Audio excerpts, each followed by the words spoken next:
I know nothing about those things. I have avoided them like a plague. My wife is on every one of them, and every night, you tell her this, Corey, if you get the chance to see her, she bores me to tears by talking to me about all the stuff going on about it. So I'm going to use this opportunity to get the current, and I'll go home tonight, and I'll pretend like I'm really interested, and I know what she's talking about, because I'm going to get told about it. Social network, right? Social media. Social media. Get up here, do it. So the reason why I'm an expert in this field is almost a decade ago now, I was living in Los Angeles, working in the entertainment industry, and I decided to leave my big corporate bureaucracy machine job with Universal Records and join a little tiny startup company that I had faith in called MySpace.com. We were a team of about 25 to 30 people when we launched, and within a year's time we had 800 employees. We had gone within 6 months' time from a little tiny startup to the #1 website in the world in terms of traffic. That was really the launching point of what we think of today as social media.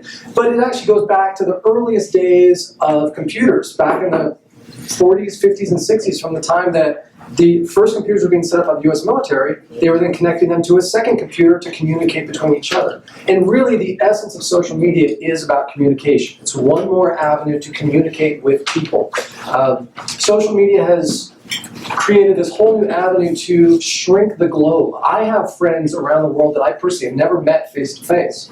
Friends in Australia, Germany, Ireland, Taiwan, South Korea, who I consider great friends, and they consider great friends of mine too. We talk every day, and I've never met them face to face. That's what social media allows, is communication beyond just our own physical realm. Now, we may think of Lakeview and Lake County as being really isolated, and geographically we may be, but the avenues available allow us to connect on a global market. Now, depending on whether you just use it for your own personal reference, like Loretta likes to keep up on announcements of what's going on in the community, or if you run a business and you want to try to market beyond our initial borders. I'm sure everyone here has used Amazon.com or purchased something online. We've gone from a strictly brick and mortar community to a click and order community now. Everyone uses online to purchase items or do bank transactions or in some way market their business. So anyone who has a business in some way, regardless of what field you're in, should be utilizing social media in some aspect to promote yourself. There's always announcements that need to be made, whether it's an upcoming sale that you may have, an event that maybe you're sponsoring, or you just want to show support for something going on in the local community or keep people abreast of what's going on. This is a great avenue to provide information because at its heart, it's all about communication.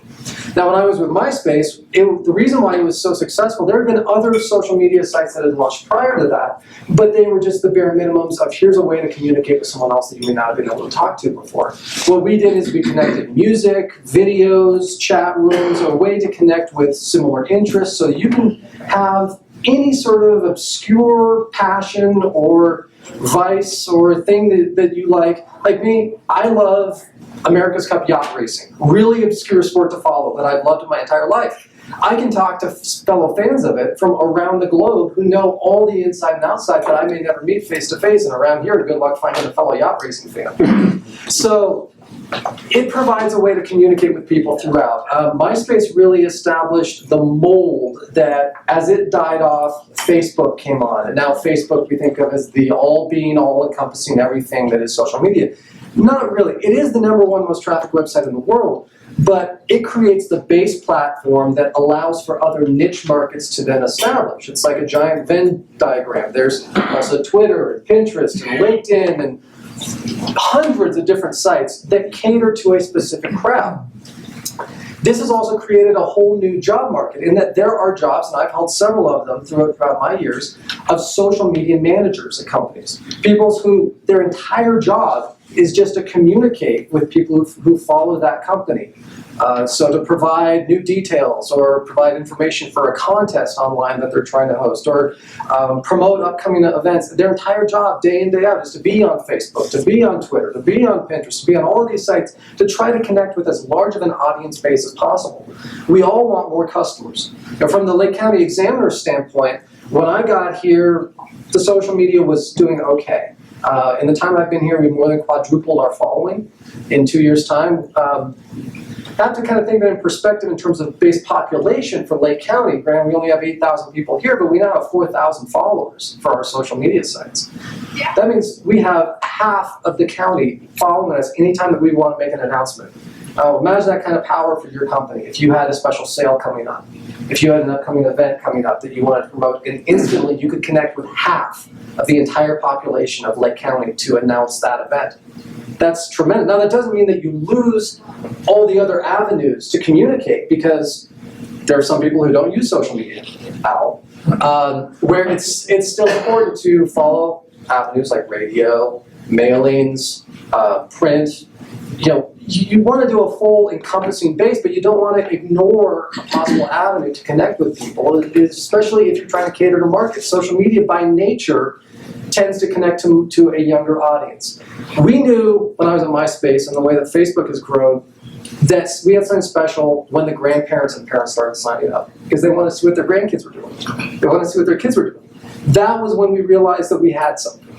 Because when you can connect multi-generational, then you can encompass an entire audience and cater to exactly what you're looking for. Now, like I said, it doesn't mean abandoning all avenues. Hey, we need your advertising money at the Examiner to stay afloat. But to utilize an avenue where you know that you're going to reach maybe local teens, or early 20-somethings around Lake County that may not read the newspaper, or may not read Lowdown, or may not listen to local radio stations. It's one more avenue to connect to potential customers. Now, I know if you're not an avid user of social media, it can be a little intimidating at first. You're not sure where to really start. This is where I always think of as the natural science versus applied science. There's a generational gap that happened in the late 70s, early 80s, when technology changed in the homes. Apple computers, the reason why they dominate 10% of the stock market today, and Apple is all-encompassing, is in the early 80s they made this great decision to donate computers to local schools. They gave thousands of computers to schools all around the country, and gave computers to teachers all around the country. Now, both my parents were school teachers, so we had a computer in our house by the time I was 3 years old. So I've grown up with that technology. Using a computer comes natural to me because I've been around it as long as I can remember. So if a new technology comes out associated with computers, it's easy for me to adapt to it. It was a real easy transition when social media began to grow, because I've been around it my entire life growing up. Now, for anyone who's older than me, I'm 36. So for anyone 40 and older, they may not have grown up with a computer in the household, but it got to a point where you had to have some basic computer skills to function in today's society. So the way social media is getting to this point. You may feel like, oh, I don't need it, but it's to a point where it's so obvious and so out there, you need to at least be affiliated with it in some way as a bare minimum user. So how many times have you experienced over the years where you bought a new TV, new VCR or something, and you could not for the life of you figure out how to connect it? So you called for your 10-year-old kid to come into the room, and 30 seconds later they got it up and running. It's because it's applied. They've grown up with that technology from day one. They understand it in a way. So that natural science comes to them because they've grown up with it, as opposed to applied, having to learn it from an adult onset age. That's why for some people, understanding social media and how you can use it, whether it's just for a personal basis or for a business, can sometimes be a little bit intimidating, and you're not sure where to really start with it. You really kind of get out of it what you put into it, just like with any other aspect of business. But it is a great way to connect with people here. Now, I know it's pretty standard to try to think of just within Lake County terminology, but I know for a lot of the businesses here, you may have customers beyond our initial border, and also the fact that we're right on the highway means that there's potential for clients coming through town that may need to stop for something. And it's important to connect with people beyond our initial borders. Now that we've gone from brick and mortar to click and order, you have potential for worldwide clients, and social media is a great way to market your materials. Some of our local businesses I know send products California and all over the country as need be. And there's no reason why you can't market your materials to make people know that, hey, you're here, you're available for all sorts of different things.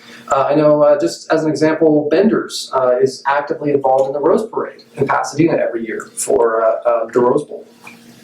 And so I went over to Bender's a couple of weeks ago, and I helped Daryl set up his own Facebook account for the company, because vendors didn't have one.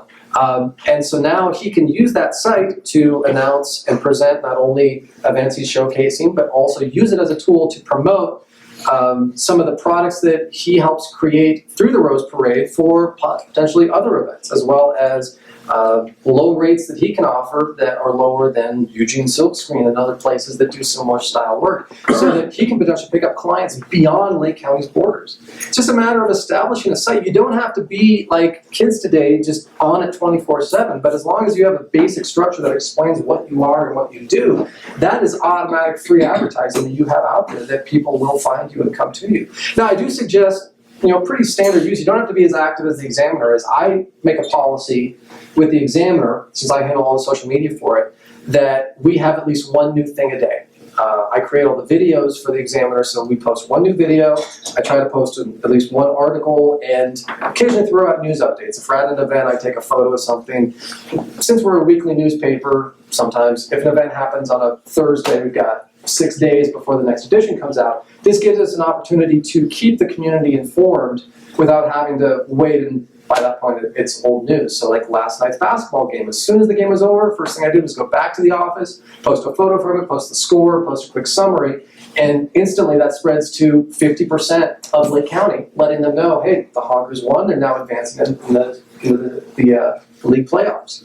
So it's a way to provide information. Now, everyone's business, everyone's company, you have information that you want to get out there to as many people as possible. So it's a day to set up a Facebook page that you can just every now and then post as need be. Now, I suggest people all the time, don't only post about yourself. Think about it just like a normal conversation you're having with either a person face-to-face, or if, like in this instance, if all of you followed the Examiner's site, I'd be communicating what I had to say as a representative of the Examiner, just as I'm saying that to you now in this room, or I could be saying it on Facebook and everyone would see it there. Now, Facebook, I know, is kind of the all-encompassing thing. Like I said, there's lots of other sites, but you also have to think of your audience. In Lake County, because we are kind of isolated, if I was still in Los Angeles doing social media, I'd have the Examiner on 100 different sites. Realistically, it's a matter of where your audience is. Most people out here are only using Facebook, Twitter, Pinterest are kind of the big three, Instagram to an extent. So those are the sites that I focus on, because for the people that we want to reach to provide news to Lake County, we go where the people are to try to spread as much communication as we possibly can. So those are the areas that I'm focusing on, and if nothing else, just at least have a Facebook page set up for your business to provide upcoming dates and information. And I always say, don't just be about yourself. Think about how boring it is when you have a conversation with someone and the person only wants to talk about them. It gets old pretty quick. So, but there's ways that you can tie it in. So I'll use the example of vendors again. They may, Daryl may post about, hey, just a reminder, Honkers are playing tonight at such and such. If you don't have Honkers gear, stop by vendors and pick some up. So he can tie it in with his business because he produces Honker merchandise at his store and say, hey, we just want to promote and support local Honker sports, but if you don't have your shirt, you can come pick one up here at your vendors. So trying to do tie-ins like that, announcing upcoming events, if you're sponsoring an event, if Rotary is having an event, and it doesn't have to be just about, hey, we're here, we're located at such and such on F Street, and we're open 9 to 5. That's great. That you want to make sure that people are aware of who you are and what you're doing, but you can go beyond that. It's a conversation. It's an online virtual conversation with real people that you can interact. So whatever you want to share, you can share. Now, there are potential drawbacks to that. There's kind of the holy trinity that I say avoid at all costs if you're representing a company, and they're pretty obvious. Politics, race, and religion are the three fastest ways to spark anger, right? So try to avoid them if you can, unless that's something that you cater towards specifically in your business, obviously. If you're representing a church, you probably should mention religion at some point. So, but, spouting off on this or that, just remember what you do online and what you do has just as much of a representation of you as what you do in person. And by proxy, you're representing not only yourself, but you're representing your company too.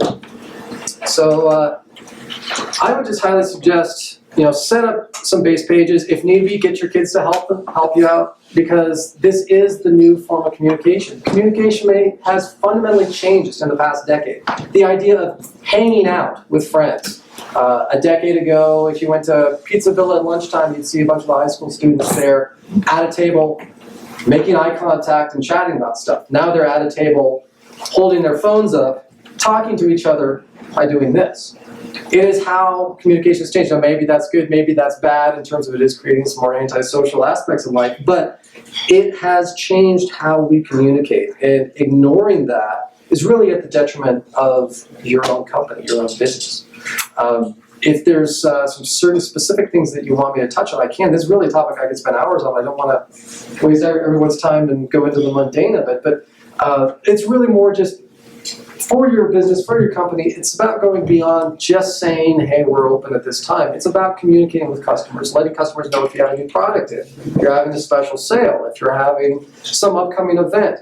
It is a great avenue to communicate. It doesn't mean you ignore all other avenues, but it's a great way to announce upcoming things. We've seen here, there's this line of communication. It's frustrating as a reporter here, because if an event happens up in North Lake, it seems like 5 minutes later, people in Lakeview, and sometimes we're the last to know when there's something going on.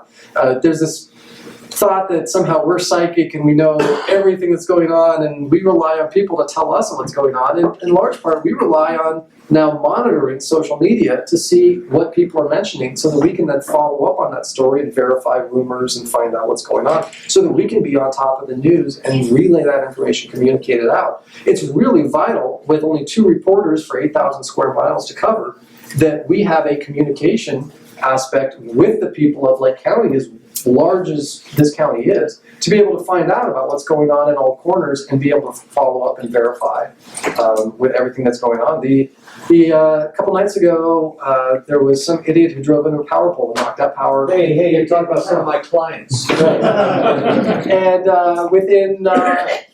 while power was out, everyone who was on their phones, even though it was at midnight, were able to find out, power's out in this corner, and this corner, and this corner of town. Hey, I heard a transporter blow over here. And I knew, I was getting ready to go to bed, and I knew within 5 minutes the exact details of what was going on, simply based on monitoring social media and finding out, all aspects, all corners of what was happening in Lakeview and New Pine Creek as a result of this accident.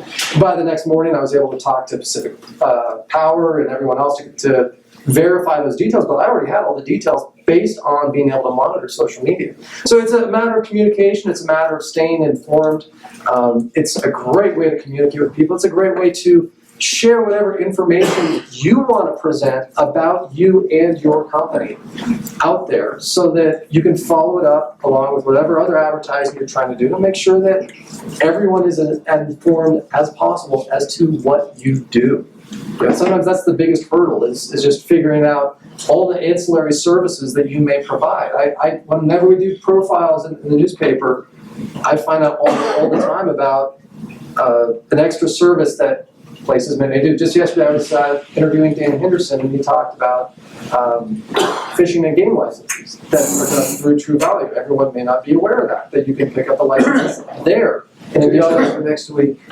yeah. And he announced it in advance. So there's all sorts of extra services that we provide in this community. And this is a great way to let people know, keep people informed of everything that you do. In a small community, everyone has to wear a lot of hats. I learned that real quick when I came here from Los Angeles. Everyone's involved. It was really easy to memorize names because it was the same last names on every committee, and the kids were all playing sports, and every council, it was all the same last names going across the board. And that's because everyone here is a part of their community, especially organizations like Rotary and other service organizations doing their part to be a part of the community. You do the same thing in your business. There's more than just what your direct name may say. There's all sorts of extra things that you may do that a lot of the public may not even be aware of. And so this is a great way to keep people informed of what you do. So at the Examiner, we've been talking about actually holding a seminar at some point here to go into the finer details of how to set up a page and how to maximize your potential customer reach and all the different things that you can do with it. At some point down the line, we haven't really set a date for it yet, but it seems like there's a need for it. There are some places here that are doing great. I think the Indian Village Restaurants, as it opened up, they post every week their dinner specials on Facebook, letting people know, here are our weekly specials. And I know that's drawing in extra customers that may not have thought about going there for dinner, and they decide, oh, that sounds good, I'll stop by there tonight. So it's a really simple, easy way. There's also aggregators. I use one on my phone called Hootsuite, which is a free app download. And what that allows me to do is, you may think, oh, well, this sounds great, but it takes time every single day from everything else that we have to do. With Hootsuite, I just connect all my passwords for all the different sites that the examiner uses, so through Twitter, through Instagram, through Pinterest, through Facebook. And with one click of my phone, I can immediately post whatever I want to all of those sites instantly. So while the examiner may do a ton in terms of social media, I dedicate maybe 5 minutes a day maximum to it. I'm able to quickly turn around and post everything across the board that I want to just through my phone or just at my desk by using aggregate sites like Hootsuite that allow you to post something to multiple sites at once. That's why it's great to set up multiple accounts, different places, because you can connect all of them internally. So you still only have to post one thing, but it'll go across the board so you can maximize your potential customer reach. Is there anything? I got a question. Oh, yes. Since I'm absolutely ignorant and uninvolved, where should I start if I'm gonna make the mistake of starting? Go back to college.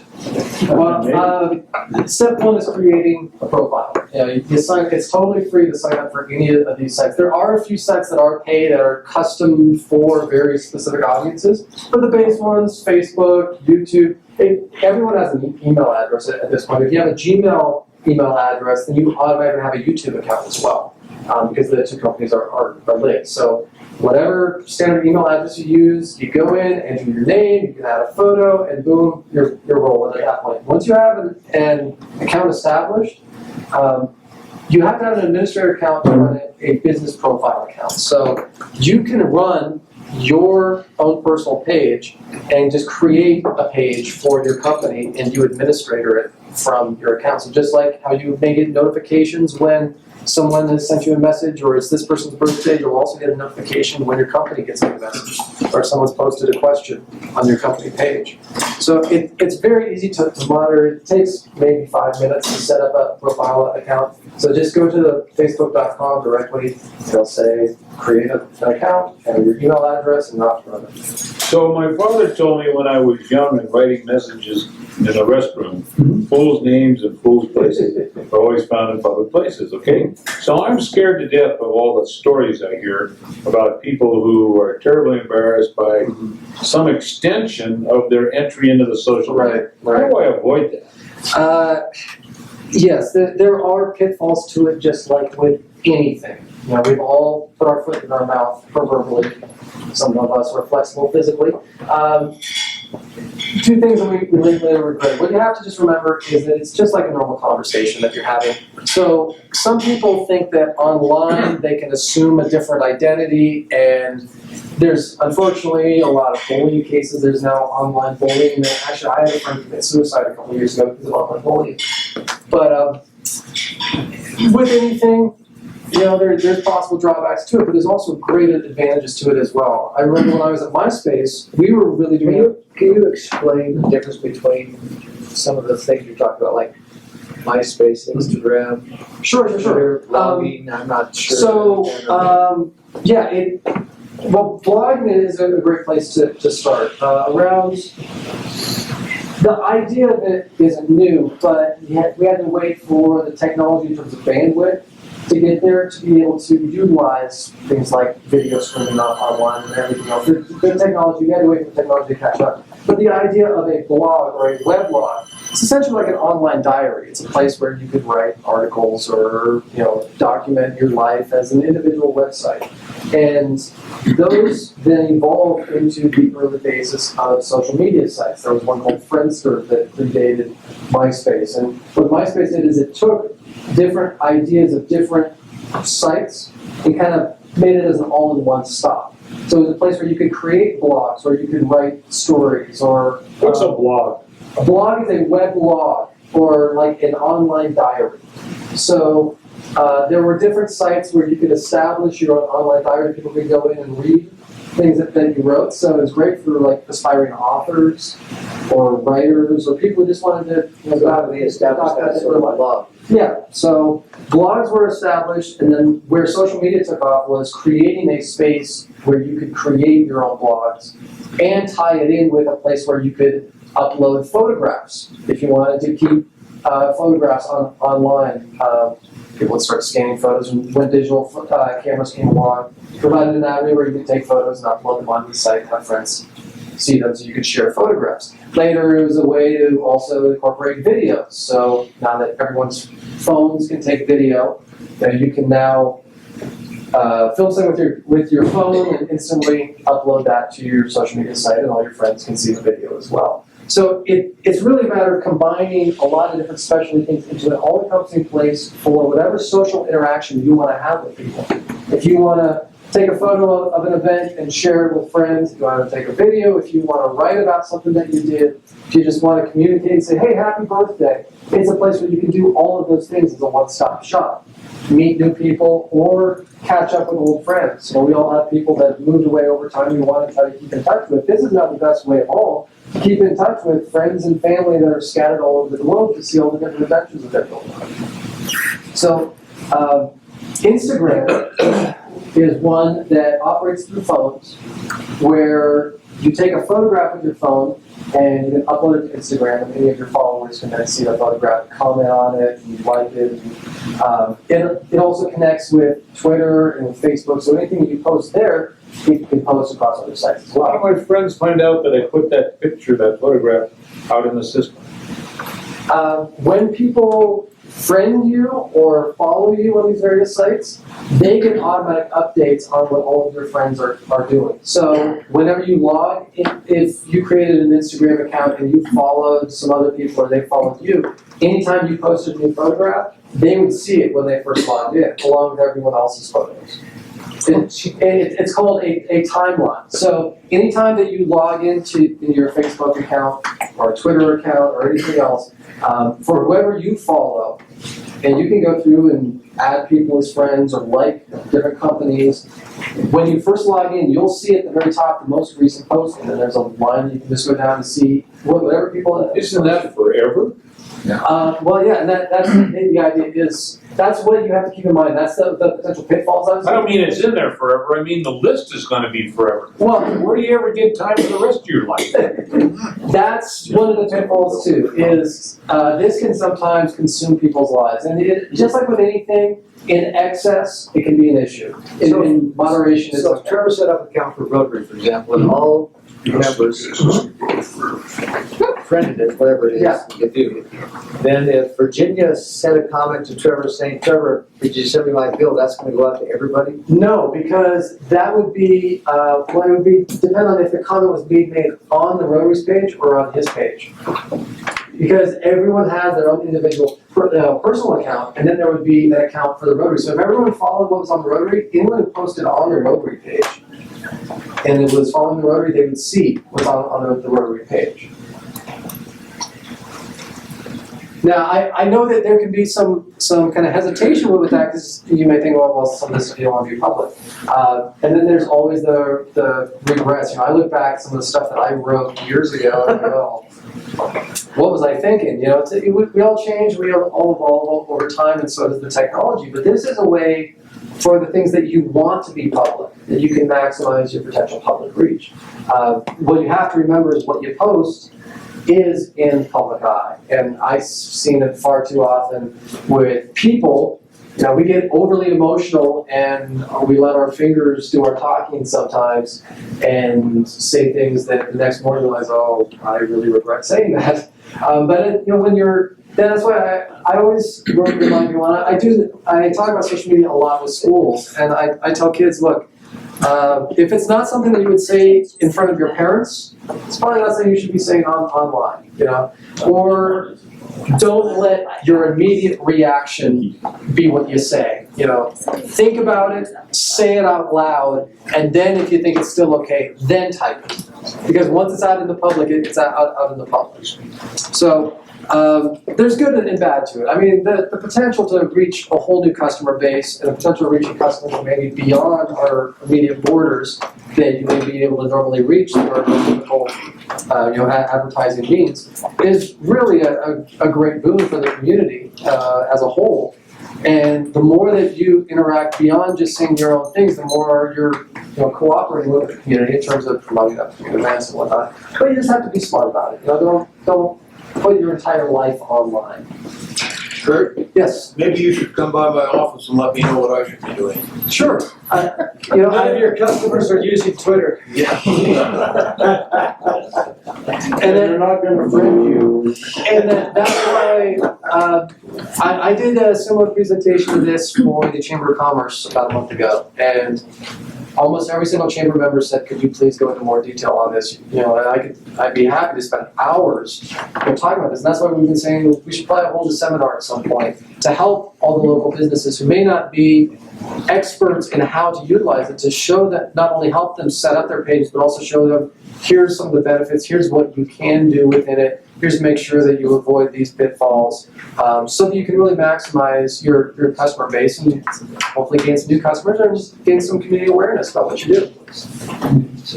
Any other questions? Oh, yeah. You've overwhelmed me. What are we doing on time? We're finished.